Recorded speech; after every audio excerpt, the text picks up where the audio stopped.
Greetings, everybody. We have gathered around the table again today.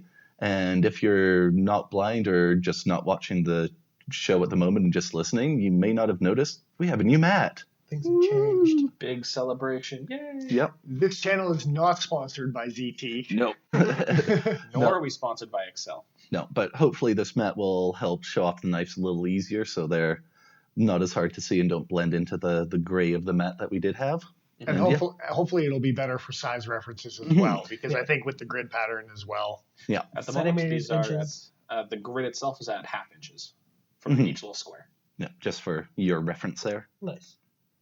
Indeed. So yeah, kicking it off, let's carry the wave of picking on Joe and make him go again first. Oh, wow. It's just not even fair. It's all right. I got myself a smock. I can feel better. I was going to say, yeah. I believe they are getting floated back out into production now. I think more people can get smocks. That's good. As well. Yeah. People have been complaining online. Can't get them. They stopped for a while? Or? They've been hard to get. Yeah, it's a first batch, second batch type of thing. Fair enough. Like it's, yeah. So, all right, let's pick on Nigel because he's got to come in all night here. I'm carrying my cute little lum with the shin. It is cute. It is little. Indeed. I think he hit a speed bump as he was talking. Yeah, I really enjoyed this little guy. I like the scales on that guy. It's really pretty. Yeah, super pretty. Gorgeous. Jump over to me, I guess. Oldie but a goodie. It's the Sleech Boy. The house allows a spider coast today. Yeah, apparently that's the theme for the week. I don't know. I've had it in my pocket the last couple days. It didn't get pocket time for a while, so that's a shame, sir. We're reuniting. Well, I have so many knives, my friend. Like it's a good one, and that's why it's all weekend. It's been the weekend pocket knife. Yeah. And then last but not least, I got the Ruike Hussar TI TZ, I think. Yep. TZ in TI with S35 VN.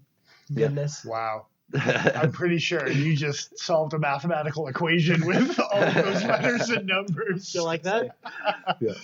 I like that knife a lot. It is a nice little knife, yeah. One of the 3 new ones from Ruike this year that they started using titanium handles on, so it's nice that they're stepping up their class a little bit. And what's up with all the titanium frame locks on the table?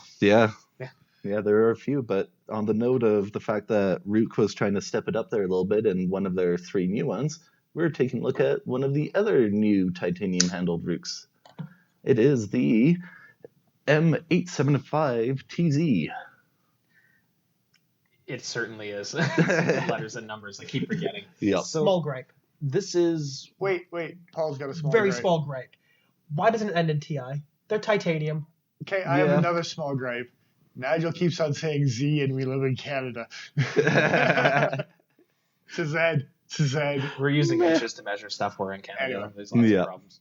But yeah, like we've mentioned a couple times now already, this guy's got the titanium handles. This blade is featuring N690. It's a titanium anodized backspacer, and we're not certain what material they use for the pocket clip. They have not told us.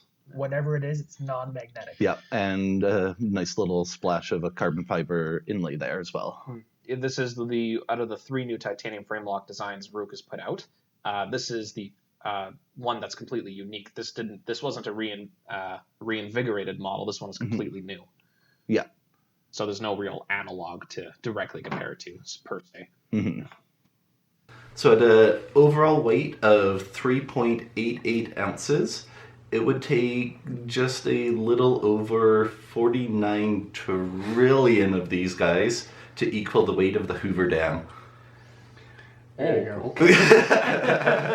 That's crazy. That's where we were going with those. Blame him for that one. And the math that poor Nigel had to go through for that. 49 trillion.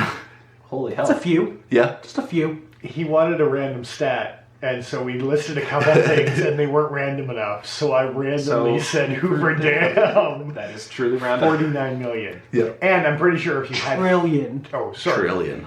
I think if you had 49 trillion of these, I'm pretty sure you could clog the Hoover Dam. More than likely.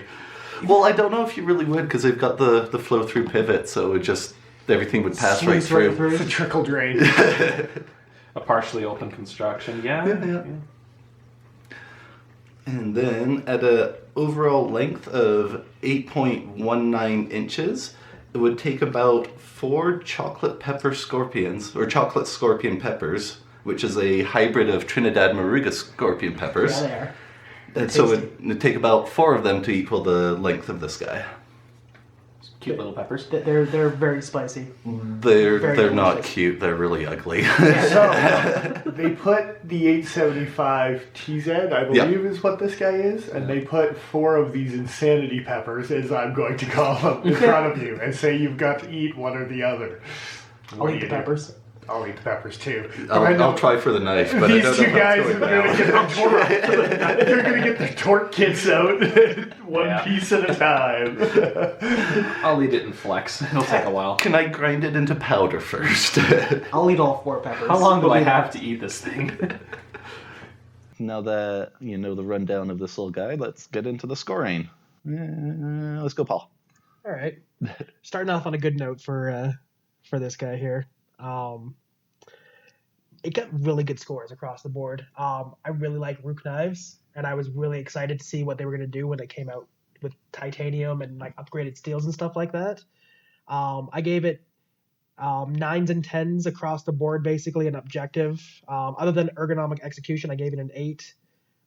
Fit and finish, I gave it a 10. It's hard to find a flaw with that knife. It is clean. Especially at its price point, like there's not much going on there. It did suffer a little bit more on the personal score, really when it came to material choice and aesthetic and the ergonomic preference. It got lower scores there. Lowest score being the aesthetic. It just doesn't quite do it for me. I don't think I actually mentioned before too. My overall score was a 78. That's what I was waiting for there. Yeah, I was waiting for you to finish up. Which is a B. Cool. You almost pulled the Dennis there. So let's go with Dennis then. And I suppose on that note, let's see if I can pull a Dennis, which I won't. I scored this thing a 76, not far behind Paul, which is a B- for me as well. Honestly, I'm in love with this knife. I think it's absolutely phenomenal. I know Paul, I didn't really do him aesthetically, but with the titanium marking and the carbon fiber, it's the right amount of splash for me without being over the top splash of color, which everyone knows I'm not a big fan of, right? Yeah. So, yeah, as well as the swedge on the back. Like, yeah, I was in love with this knife. Although material choice, and we're going to get into that on the Friday episode, the blade of N690 Cobalt, if you've watched some of our earlier episodes, I got some gripes with N690. I did give it a 6 for material choice, even though all of the back half of this is very giggity for me. We'll get into why the front half isn't on Friday, as well as the right-handed pocket clip. The right hand only docks it for me and Nigel every single time. And it's just something that knife companies are going to have to live with when they don't watch our video. Is that me all and the Nigel scorn that they docking never them notice. Super low, yeah. Vindictively low because they don't put a left-handed pocket clip on here. And they will never know. I was going to say, from now on, we at them with a link to the video. We can do that. Yeah. But, all right. Finally, I get to say something. Sorry, you're going to have to live with it. Speaking of living with things. Yeah, overall, I was actually pretty cheesed with this knife. It was exciting to see something. Pretty cheesed with it? Pretty cheesed.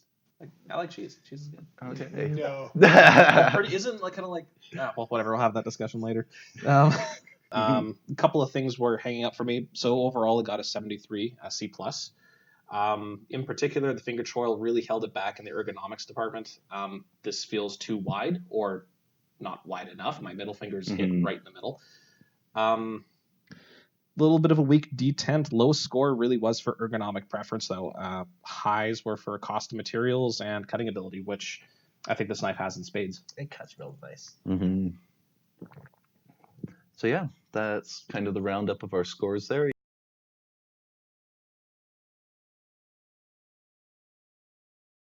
You can compare and contrast all of them for a little moment here. Pause now. Check out scores. Yep.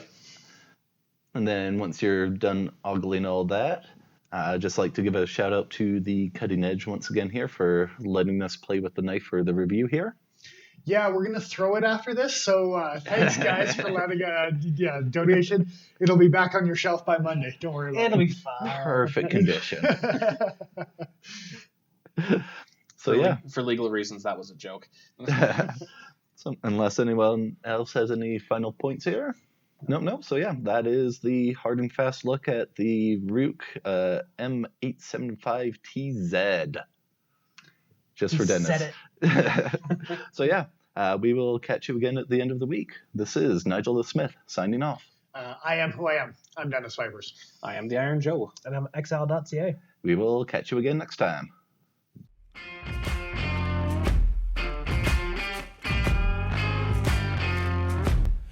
We don't need bigger knives.